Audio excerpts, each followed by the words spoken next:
Hello viewers, আজকে আমি আপনাদের সামনে নতুন আরেকটি ভিডিও নিয়ে এসেছি। ভিডিওর বিষয় হলো ঢাকা প্রকৌশল ও প্রযুক্তি বিশ্ববিদ্যালয়ের ভর্তি পরীক্ষা। আজকের এই ভিডিওতে ভর্তি পরীক্ষা সম্পর্কিত সামগ্রিক আলোচনা করা হয়েছে।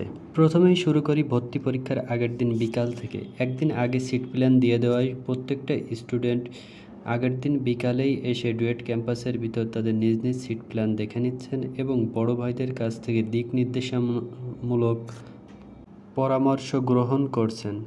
বড় ভাইরা সকলকে বোঝাচ্ছেন কিভাবে পরীক্ষা দিতে হয়। পরীক্ষার দিন সকালে সকল পরীক্ষার্থী নিজ নিজ কোচিং সেন্টারে বড় ভাইদের কাছে এসে বিভিন্ন পরামর্শ দোয়া নিচ্ছেন এবং কিভাবে পরীক্ষা দিলে ভালো ফলাফল করা যায় সেই সম্পর্কে বড় ভাইরা তাদেরকে বোঝাচ্ছেন, তাদেরকে সাহস দিচ্ছেন তারা যাতে পরীক্ষার হলে ভেঙে না পড়ে। বড় ভাইরা এইভাবে তাদেরকে সাপোর্ট করেন। সকলে নিজ নিজ কোচিং সেন্টারের কাছে এসে দোয়া নিচ্ছেন ভাইদের কাছ থেকে এবং সকলের যাতে ভালো পরীক্ষা দিতে পারে সেই জন্য বড় ভাইরাও তাদেরকে আন্তরিকতার সাথে বোঝাচ্ছেন, সাহস দিচ্ছেন, সকলে যাতে পরীক্ষার হলে ভেঙে না পড়ে। তারপরে সকলে পরীক্ষার হলের দিকে গমন করছেন। রাস্তার দুই ধারে আপনারা যতগুলো স্টল দেখতে পাচ্ছেন এটা হচ্ছে সমস্ত কোচিং সেন্টারের স্টল। এখানে এই কোচিং সেন্টারের স্টলে প্রত্যেক শিক্ষার্থী তার বড় ভাইদের কাছ থেকে পরামর্শ নেন এবং বিভিন্ন সময় বিভিন্ন সমস্যার সম্মুখীন হলে এই স্টলগুলোতে এসে তাদের কাছ থেকে সাহায্য নেন। দেখতে দেখতে চলে আসলাম ডুয়েট ক্যাম্পাসের সামনে। এবার সকল পরীক্ষার্থী নিজ নিজ কক্ষে প্রবেশ করার জন্য ভিতরে প্রবেশ করছেন। ভিতরে কোনো ইলেকট্রনিক্স ডিভাইস ব্যবহার করা যাবে না, এজন্য বারবার মাইকিং করছিল। শুধুমাত্র অ্যাডমিট কার্ড, কলম, ক্যালকুলেটর এবং স্কেল ব্যতীত কোনো পরীক্ষার্থী কোনো ইলেকট্রনিক্স ডিভাইস নিয়ে পরীক্ষার হলে ঢুকতে পারবে না। সেই কারণে প্রশাসন তাদেরকে চেক করে ঢোকাচ্ছিল একে একে। সকল স্টুডেন্ট সারিবদ্ধ হয়ে ভিতরে প্রবেশ করছিল। এবার আপনাদের সামনে যে গুরুত্বপূর্ণ বিষয়টি নিয়ে আলোচনা করতে আসছি সেটি হচ্ছে আসন সংক্রান্ত। ডুয়েটে মোট আসন সংখ্যা 750টি, তার বিপরীতে আবেদন করেছে 6423টি, অর্থাৎ প্রতি আসনের বিপরীতে লড়াই করছেন 8.56 জন।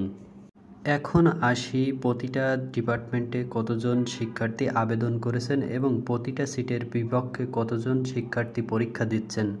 প্রথমেই চলে আসি সিভিল ডিপার্টমেন্ট। এখানে আবেদন করেছে 1470 জন, টোটাল সিট 120, পার সিট ক্যান্ডিডেট 12.25। ট্রিপলি ডিপার্টমেন্ট 1763 জন আবেদন করেছেন, টোটাল সিট 120, প্রতিটা সিটের বিপক্ষে 14.69। মেকানিক্যাল, আইপিই ও এমএমই আবেদন করেছে 1106 জন, টোটাল সিট 180 জন, পার সিট ক্যান্ডিডেট 6.14। সিএসই আবেদন করেছে 774 জন, টোটাল সিট 120, পার সিট 6.45। টেক্সটাইল ইঞ্জিনিয়ারিং 309 জন আবেদন করেছেন, সিট 120, পার সিটে লড়ছেন 2.58 জন। আর্কিটেকচারে আবেদন করেছেন 119 জন, টোটাল সিট 30, পার সিটে লড়ছেন 3.97। কেমিক্যাল ইঞ্জিনিয়ারিংয়ে আবেদন করেছেন 791 জন, টোটাল সিট 30, প্রতি সিটে লড়ছেন 26.37 জন। ফুড ইঞ্জিনিয়ারিংয়ে আবেদন করেছে 91 জন, টোটাল সিট 30, প্রতি সিটের জন্য লড়ছেন 3.03 জন। পরীক্ষার সময় ছিল 2 ঘন্টা 30 মিনিট। পরীক্ষা শেষ হওয়ার পরে সকলে একসাথে বের হচ্ছেন, অনেকে হাসতে হাসতে বের হচ্ছেন, অনেকে কাঁদতে কাঁদতে। দীর্ঘ 10 থেকে 11 মাস কঠোর পরিশ্রমের ফলে আজকে এই পরীক্ষাটি দিয়েছেন। অনেকে হতাশায় পড়ছেন পরীক্ষা কেমন হলো তা নিয়ে, অনেকে হাসতে হাসতে বের হচ্ছেন, অনেকে কাঁদতে কাঁদতে বের হচ্ছেন। সত্যি এই মুহূর্তটা অনেক কষ্টকর। বড় ভাইরা তাদের সান্ত্বনা দিচ্ছেন, সকলের হাত ধরে বাইরে নিয়ে আসছেন এবং তারা যাতে দুশ্চিন্তায় না পড়ে সেই জন্য বড় ভাইরা তাদেরকে সান্ত্বনা দিচ্ছেন। সকলের জন্য অনেক অনেক দোয়া, ভালোবাসা রইল। সৃষ্টিকর্তা তাদের মঙ্গল করুক, তাদের পরিশ্রমের মূল্য দিক, সফল হোক। সবাইকে অসংখ্য ধন্যবাদ বলে আজকের এই ভিডিও শেষ করছি। ধন্যবাদ সকলকে।